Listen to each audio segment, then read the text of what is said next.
All right, we look down on you from our perch high atop the Vanilla Thunder Productions studios. The Stools of Destiny. I like The Stools of Destiny, yes. Well, we've been on our high horse for quite some time here at Vanilla Thunder Productions, and we thought, why not just get on top of it? Oh!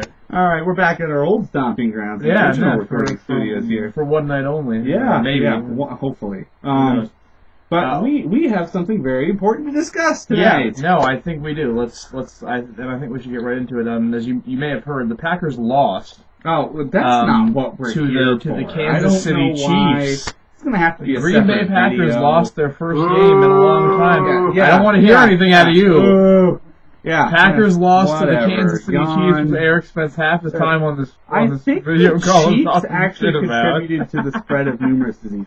Oh, did they? Throw that out there. I don't want to name the diseases, but they actually caused a lot of diseases to spread across this country. Yeah, if you were smart, you'd come right back at me and tell me that the Bears lost another starter. So, anyway. Wait, I didn't know they were still relevant. I thought everyone was hurt. I thought they actually just parked the bus for the season. Touche. However, in retaliation, Who's starting at running Green back? Bay just lost to the Chiefs. Tell me who's starting at running back for the Barry Bears. Sanders. Yeah, Barry Sanders. Yes, that is who's starting at running back for the Chicago Bears. Who's starting at quarterback? No, sorry, it's Peyton. It's Walter Payton. There's a very good chance that someone out there watching this video, okay, not really, but actually had Josh McCown as their teacher 2 weeks ago. And guess who's starting for the Bears this Sunday? Saturday. Wait, they play Sunday. Jim McMahon? They play, Jim McMahon. The Super Bowl Shuffle is coming back to Chicago. Yes, they play on Sunday, and I have no doubt that the Packers will lose again. Because they just lost to the Chiefs. And if you can lose to the Chiefs, you can lose to pretty much anyone in the league. But that's really not what we're here to talk about. You don't really want to run into the Colts now, that's for sure. Yeah. The Packers could possibly lose to the Colts. And will, in the playoffs. In the playoffs? Playoffs?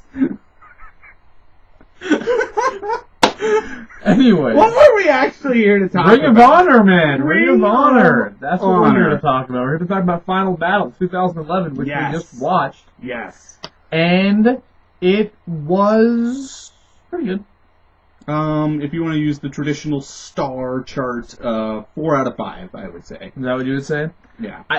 I hesitate to use the traditional star chart because having never rated previous shows on it, really, I don't know.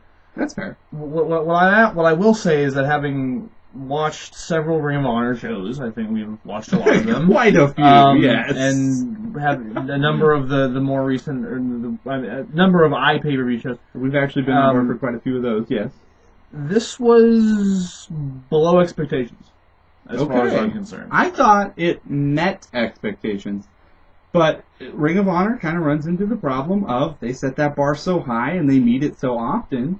It kind of have to temper your expectations a little bit. There were some things I liked about the show. Oh, certainly. There were some things I loved about the show, but there was also some things that I just didn't agree with the show, or maybe wouldn't have done that way, or maybe don't quite understand the thought process going into it. But let's just dive into the show. Let's really get into that.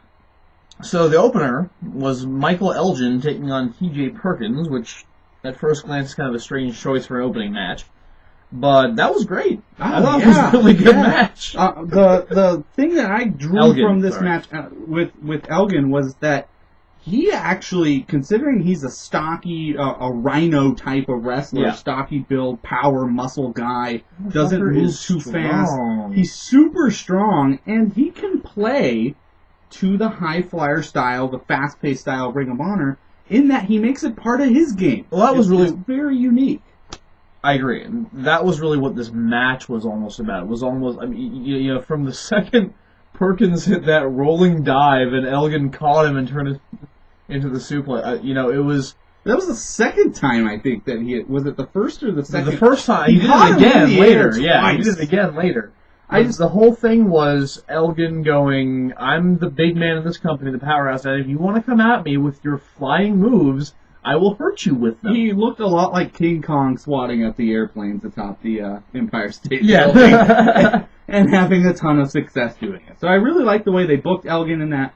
Perkins actually got plenty of overness in that he had some close falls with I thought Perkins looked great in this match. Yeah, I think both guys walked away from this match with a positive. So. This did exactly what the opener should have done. It was exciting. Put both guys over, and Elgin is going places. I think. Absolutely. And I think we've said this before, but yeah. Okay, so then the following match. The following match was Jimmy Rave making his return to Ring of Honor competition against Tommaso Ciampa. And then, okay. It was fine, I liked guess. the premise of the match. I liked new Embassy taking on old Embassy. Yeah, no, that was good. And I liked that it was Rave. So many people have walked through the doors of the Embassy. I like that it was Rave. Rave kind of symbolizes what the Embassy was, and in its kind of heyday. Yeah. And his overness as a heel was astronomical during that time. So it kind of made sense to bring him in this role. As for the match itself, it kind of left me kind of wanting more. I think, and it's. I hate to say this because because I don't like saying this about burgeoning talent. But it seems like we say this about every one of Tommaso Ciampa's matches. It's not enough. Initially it was, I like what this guy has. I'd like to see what he can do. Let's put him in the right program. But he doesn't seem to be growing. He doesn't really seem to be developing. A lot of it might have to do with who they're putting him in feuds with to this point. But I don't know if you can really take anybody else around Ring of Honor and put them in a feud straight up with Ciampa right now.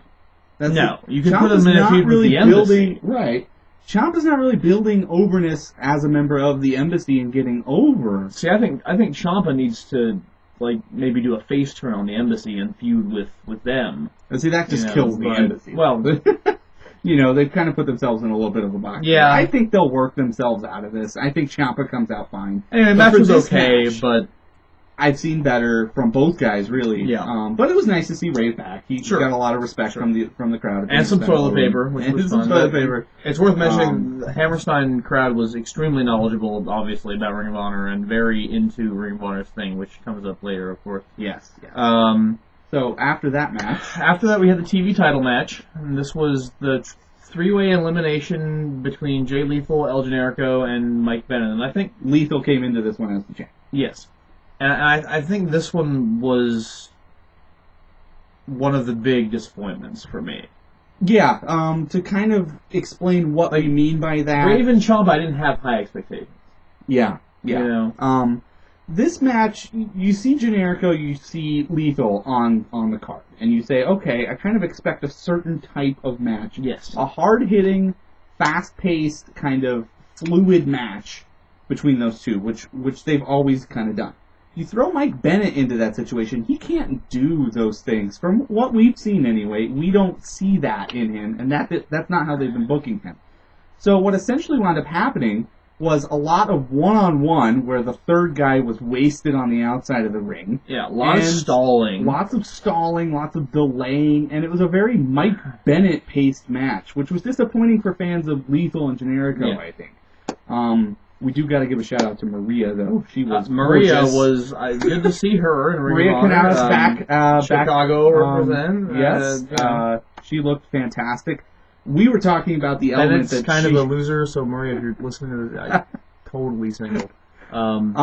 We talked about the fact that Maria comes with a ton of overness and is placed with Mike Bennett, who has almost like the least amount of overness for where he's at on the card, and the crowd's not being engaged by who he is, what he represents, or what his gimmick is. Well, we talked a lot about how the fact that having Maria with him made us give a shit suddenly. Yes, it's important, and that's exactly what a valet is supposed to do, especially a valet of her caliber. That's what that's supposed to do. But this match didn't then draw me in. Oh, you had him and her placed together, and I'm like, okay, I'll pay attention. But nothing about this match made me say, I like where Bennett's going, or I want to see more from Bennett. Here's the thing about Bennett, in my opinion. If this were WWE, right, then his career to this point makes perfect sense. You bring him in, you call him the prodigy, you have all this hype around him, you give him some crappy manager, and when you get him into matches where he's not allowed to do very much because he's green, or because whatever. I mean, because he hasn't been there very long. Yeah. In Ring of Honor, it seems to me that if you know what you're doing,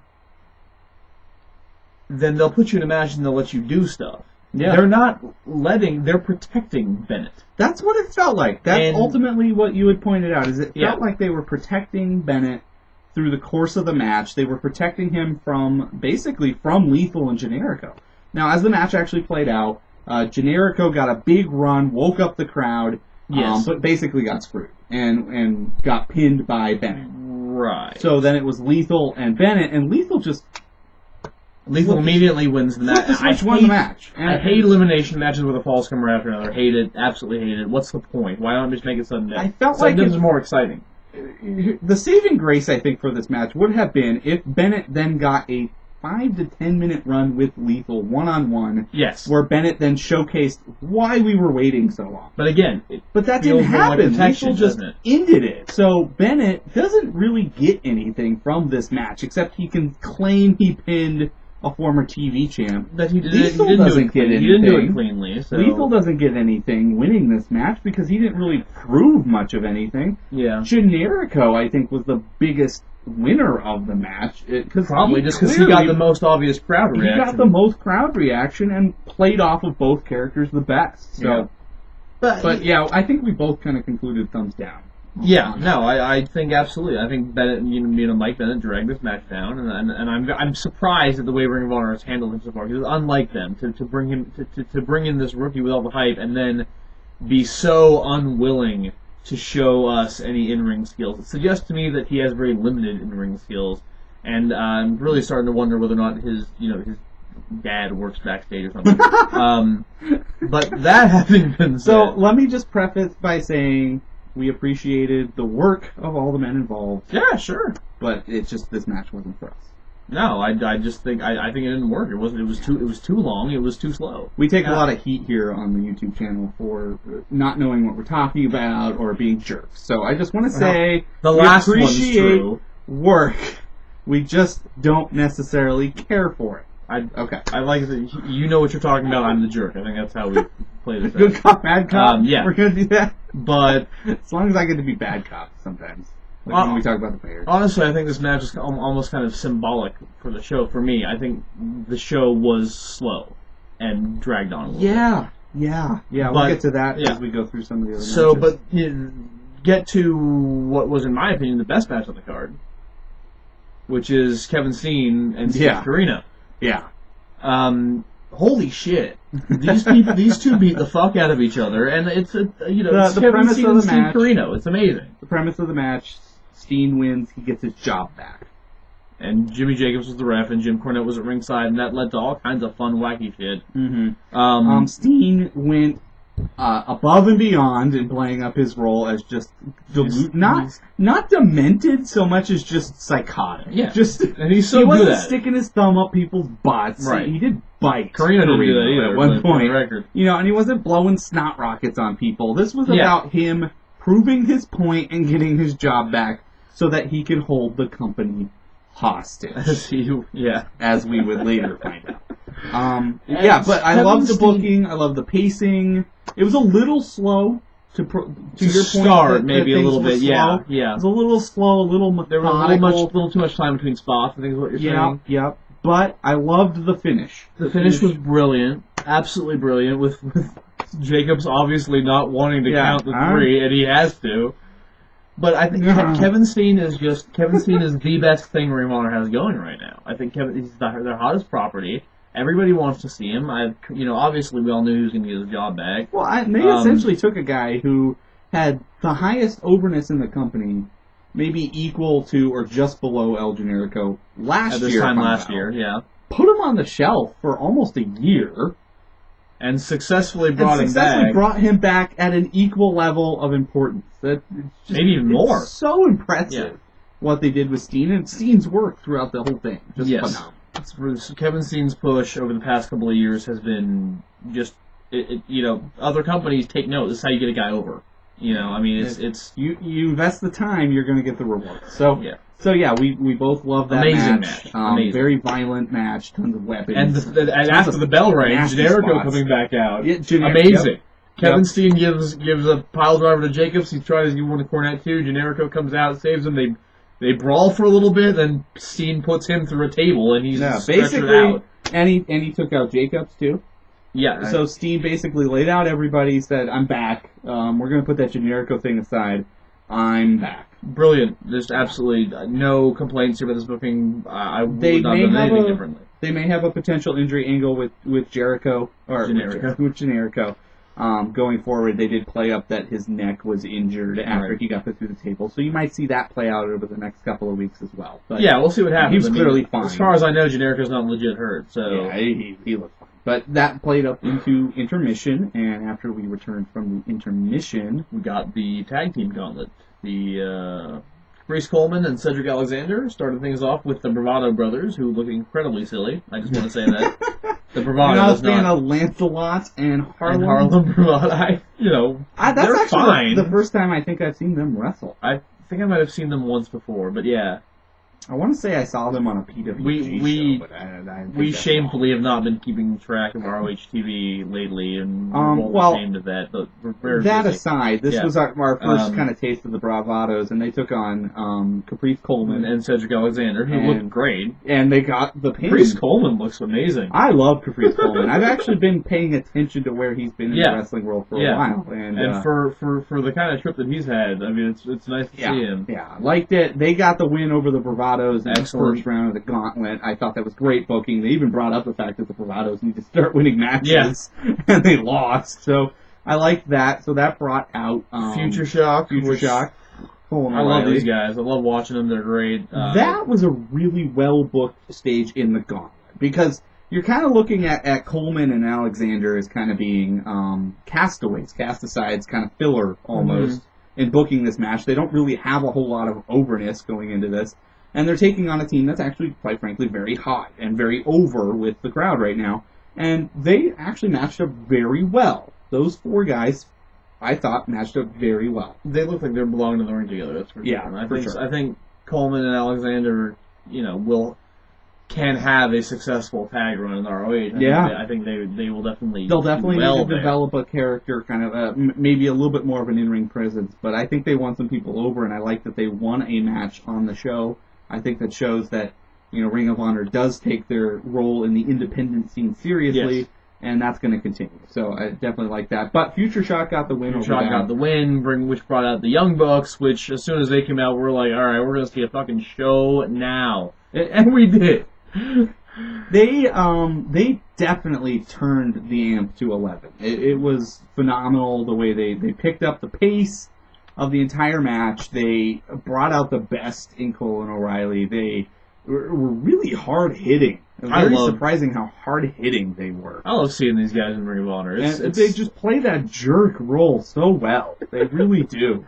It's more evidence of ROH working in real-life storylines, respecting the intelligence of the fans, and building something that we can actually... That is not only believable, but we care about. Exactly.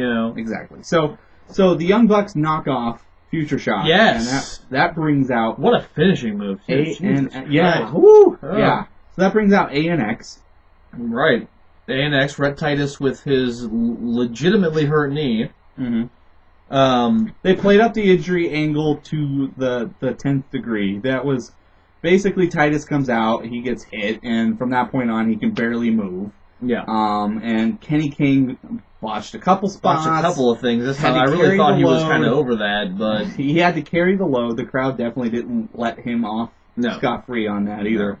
But he had to do most of the wrestling in this one, and the Young Bucks basically dissected Kenny King. Yeah. And left it up for Titus to come in and just be level. Really nice spots where Titus gets the tag, and he makes his stand and tries to fight off the two guys. I mean, good end to the gauntlet, and I was pleasantly surprised to see the Young Bucks pull it out. Yeah, as we talked about, they are playing up the fact that this tag division is actually competitive and actually means something. Yes.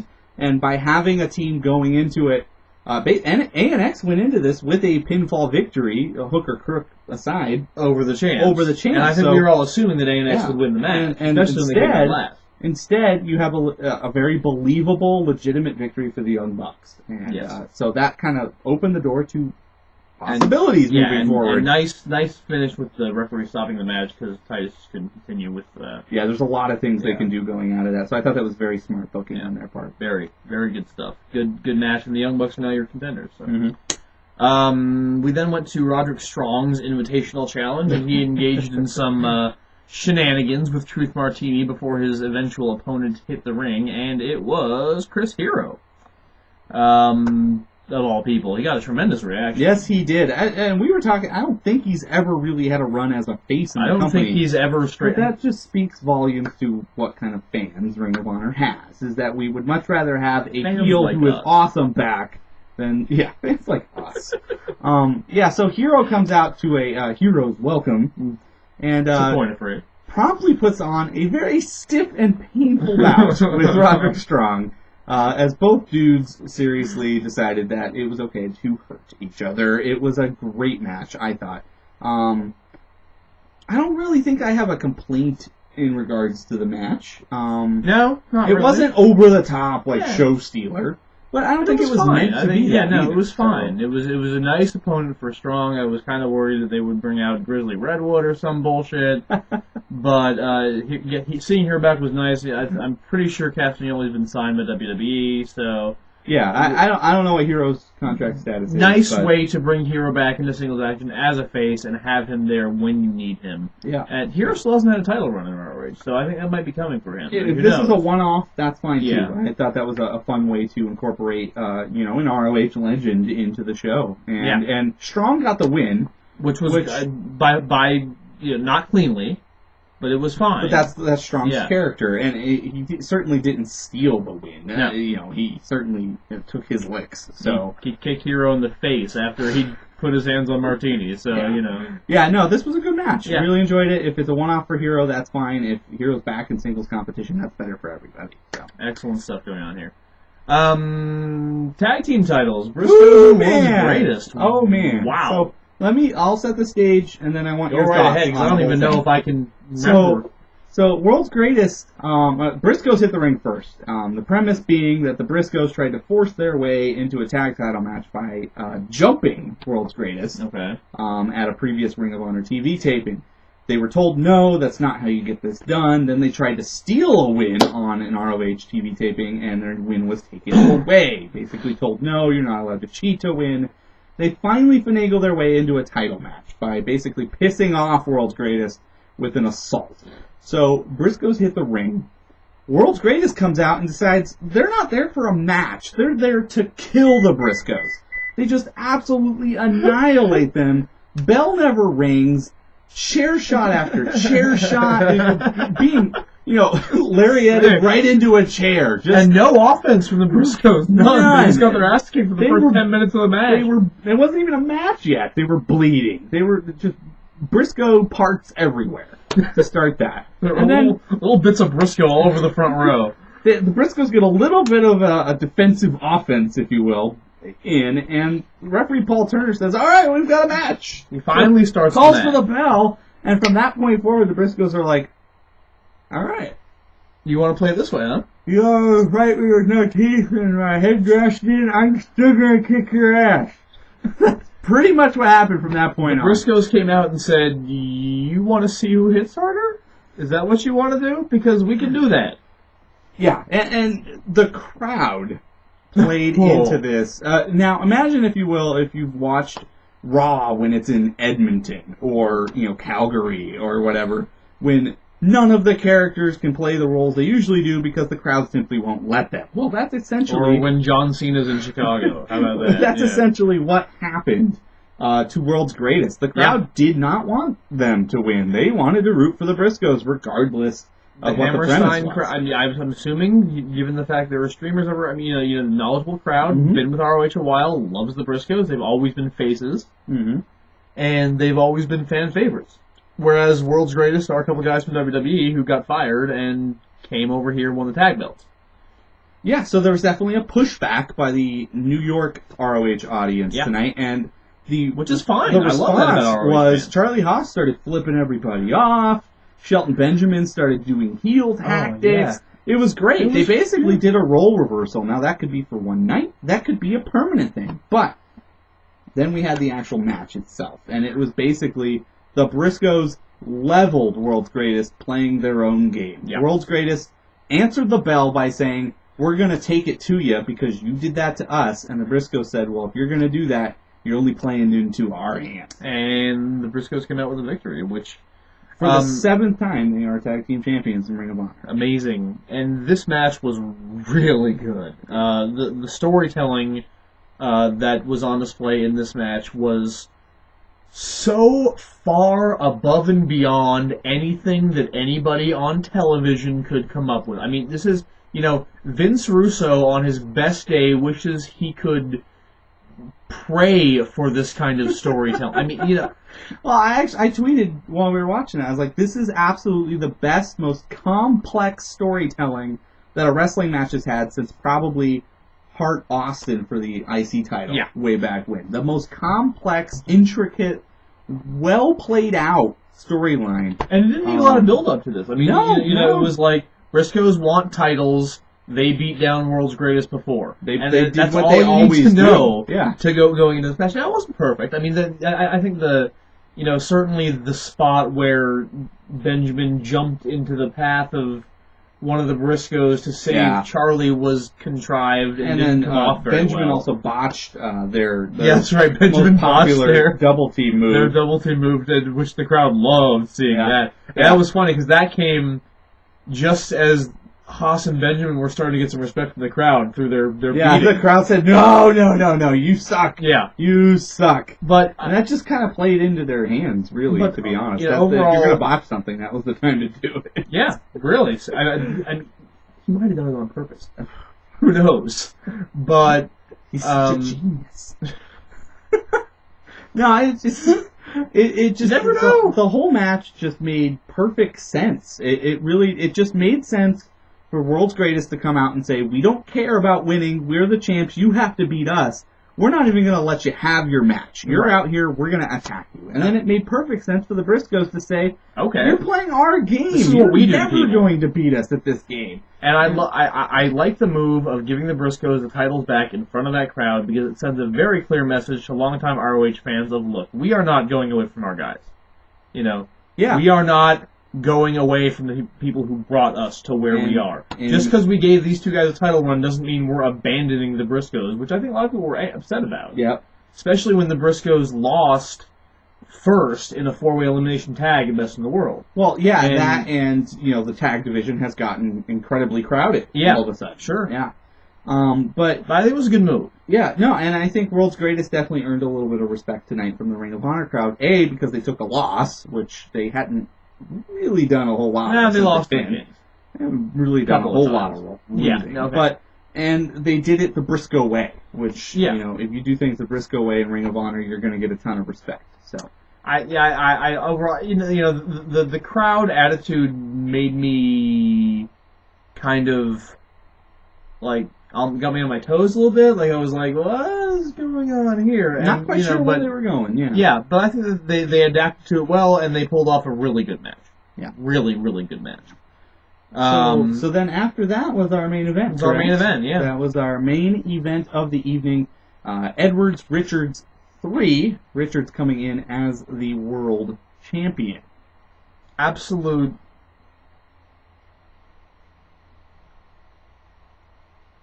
Biggest letdown of the show for me. Really?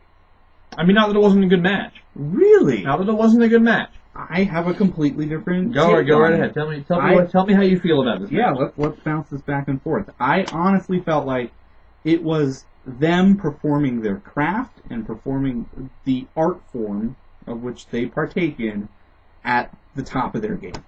I felt like they told a fantastic story. They literally beat each other senseless. It went on. It bordered on going on too long, perhaps. I would certainly grant that.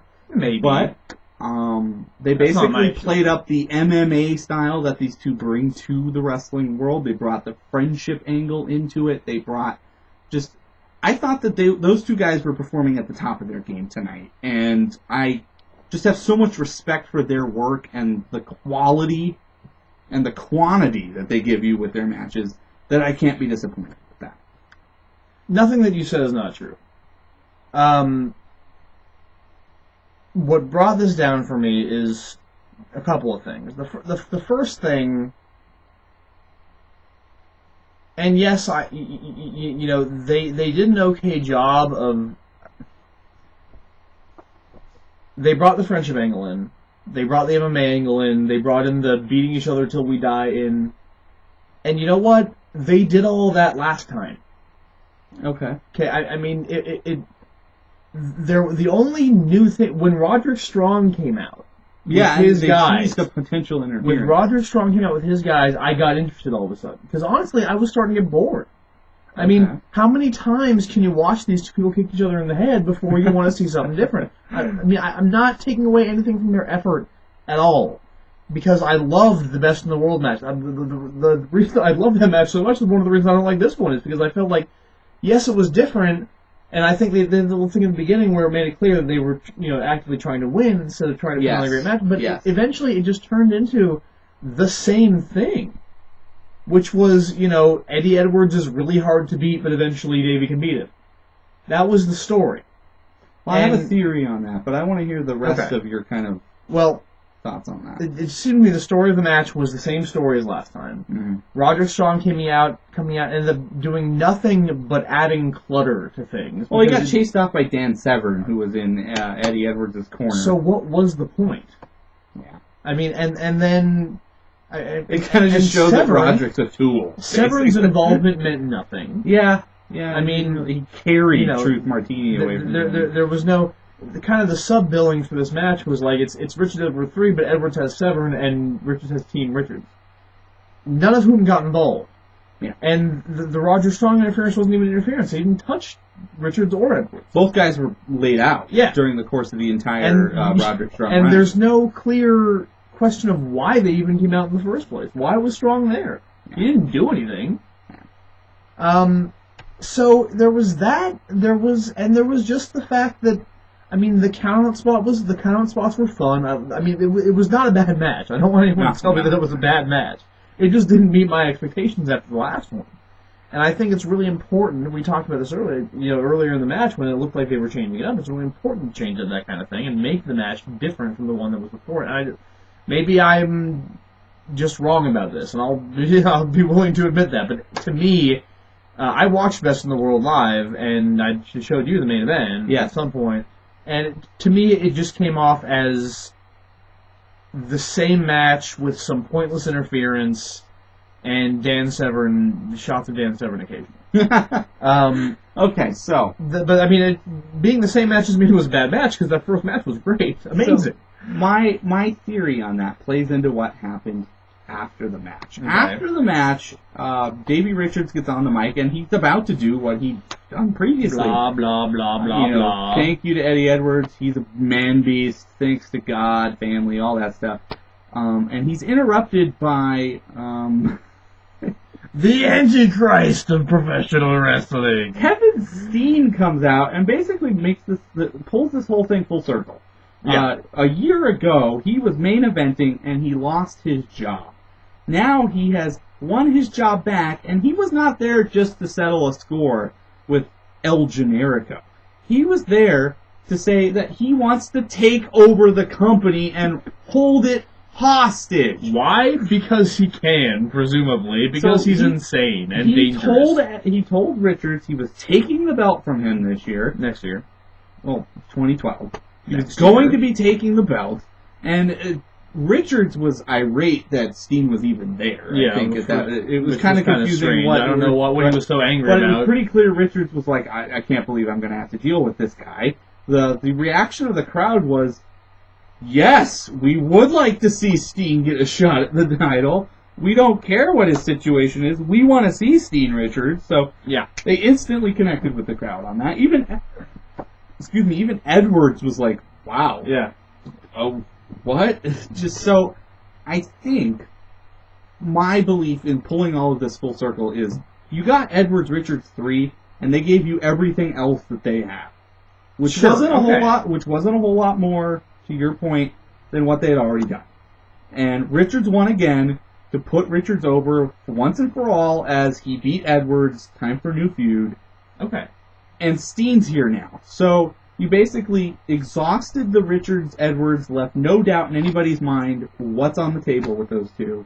And you're moving Richards forward with Steen. And that's fine. I just think that there could have been a way to do that, turn one of them, or get some other talent actually involved in the feud. I actually thought they were potentially turning Richards, because Richards kind of played up this look after he beat down Edwards, like, I can't believe I crossed this line. This is just... But that didn't come across in the match to me. And they didn't wind up going that route. Yeah. And it was a letdown for me only because I wanted it to be better than the last one, and I don't think it was. That being said, we both agree it was a great match as a standalone match. It was a phenomenal match. I said this while we were watching, I'll say it again. I'm not sure how much I'm going to buy Eddie Edwards and David Richards kicking out of the things they were kicking out of. I will say that. At a certain point, you go down. Yeah, and you just stay. I think I said it wasn't the move that you hit them with, it's how many times you hit them with that move. Well, whatever Edwards and Richards, the tombstone, powerbomb, whatever combination, he hit like 9 moves in a row, and I was like, how can you get up from that? It doesn't make any sense, but whatever. But yeah, so that was Final Battle 2011. Yeah, now, let me just say this. The reason, this is a big reason, I don't bring this up very often, I don't think. Maybe I do, but a big reason that this show got brought down for me was that as much as I love Ring of Honor, I'm really done cutting them slack on their production. Oh, yeah, you did have some problems with the production. It's ridiculous. I mean, we were sitting here in this house watching Final Battle last year on iPay-per-view, and if anything, the production has gone down in quality since then. Well, they had some audio problems. I think they couldn't get their instant replay. We're speculating. We don't really know what's going on. They couldn't get their instant replay, but they couldn't get instant replay. They even had a couple of awkward moments where Nigel McGuinness hinted or suggested or called for a replay and was not given that. There was even a moment, too, where Kevin Kelly prepped us for a video package, which we didn't get. There were moments where they had to cover because the production wasn't ready for the next match. Things didn't go as according to plan, and they were basically chit-chatting between matches. I mean, so what happened was... It was also, I don't know how much you picked up on this, but at the end of like the first 4 matches, we got an alternate audio for a little bit. Yeah. With like a muffled voice on it, and it was just... It felt like they were trying to do more, and they were failing at it. As far as what it looked like to me. I mean, whatever happened to getting the simple stuff down first? I mean, the last iPay-per-view I watched was Best in the World back in June or July. Yeah, it was June. It was June. And no, it was July. It was July. Okay. Yeah. Whatever. Because I was married for a month. Actually, that's right. I had been married for a month at that point. I'm very sorry for you. But, at that pay-per-view, I didn't get to see most of the tag title match because I lost my feed. And, it's these kind of problems, and even without all the issues with audio, and even without all the issues with this, I mean, the stream quality is crap. If I'm paying for this is not a bootleg. This is not a free website where I'm streaming television illegally, and so I have to live with what I get. We're paying for this, and frankly, I expect a certain amount of quality from Go Fight Live or whoever else is broadcasting it. That's what I want to bring into the conversation, is that we don't necessarily know, because we're not involved. We don't know if it's Ring of Honor. We don't know if it's Go Fight Live. I know.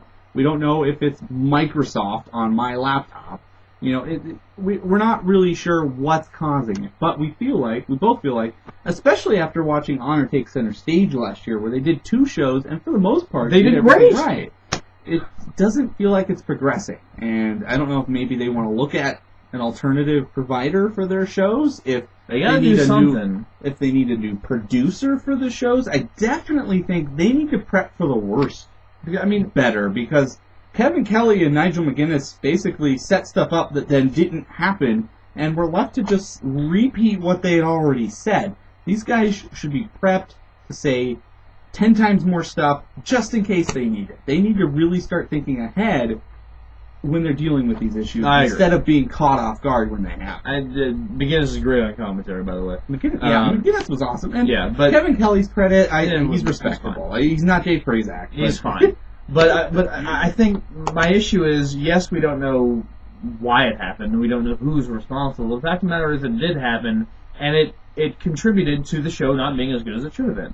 And it contributed to the feeling that things were going slowly. It contributed to the kind of disjointed feeling they didn't know. And on a show like this, when your main event is so-and-so versus so-and-so 3, when, for the third time, when you've got, it's not exactly the most star-studded package that we had going on tonight. True. I mean, a lot of these guys, you had to be Ring of Honor fans to care. Ring of Honor has earned the right to start putting on shows like that. Sure. I'm just saying, on a show like this, you don't want this kind of crap going on. You want it to be smooth. You want the transitions to go needs along. To come off. To stop people from turning it off because they're like, I don't want to deal with these technical issues, and I don't really want to see Edwards and Richards again anyway. I definitely see what you're saying. It was not a bad. It was a worse show than it should have been, because it was not a bad show. A lot of good matches, a lot of great matches. I would say that 3 matches I would qualify as great. Well, I would say the test for me is, would I want to go spend an additional $20 to own this show? And I say yes. I personally would not mind. I say yes also just because a DVD would mean I would actually have to watch it in better quality. But, I love Ring of Honor. I love watching their product, but at some point you have to get your technical shit together. I mean, that's something TNA still hasn't figured out.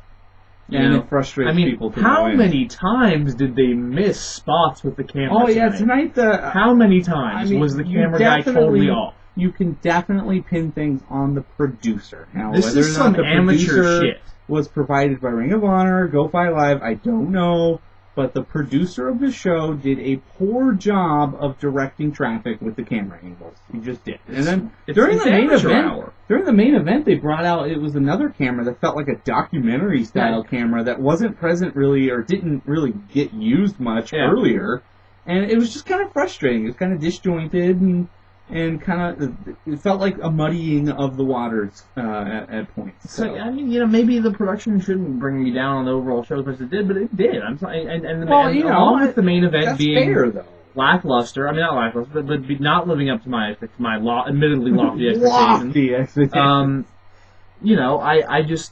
I just think it was a for Ring of Honor a subpar show. Now, a subpar Ring of Honor show beats the crap out of every TNA show that has come out in the past 4 or 5 years. You and I have both sat through TNA shows where we're screaming at production, we're screaming at the announcers. So Ring of Honor still, in my opinion, is ahead of them. Sure. For where TNA is financially and, personnel-wise, they should not be being beat out by people running internet. The show was probably better than a lot of WWE product recently. I mean, even though their production values are great.